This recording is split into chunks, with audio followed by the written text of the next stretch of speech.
Ito ay rated SPG. Striktong patnubay at gabay ng magulang ang kailangan. Maaaring may masiselang tema, lengguwahe, karahasan, sexual, horror o droga na hindi angkop sa mga bata.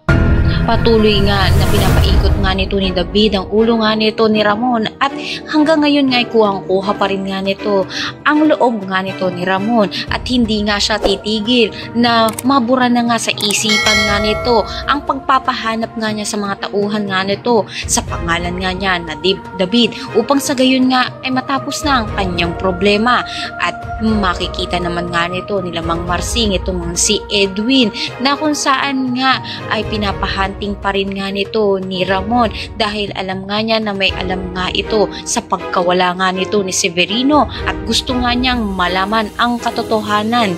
Sa kabilang banda naman nga habang magkukwentuhan naman ito nga si Marcelo at si Tanggol ay makikita naman sila ng mga tao at maisusumbong sa kapulisan kaya matinding habulan na naman nga ang mangyayari. Baka tutukan nga natin dito matinding habulan na naman nga ng mga kapulisan dito nga kina Tanggol. Ang lahat ng inabangan natin. Maraming salamat sa iyo.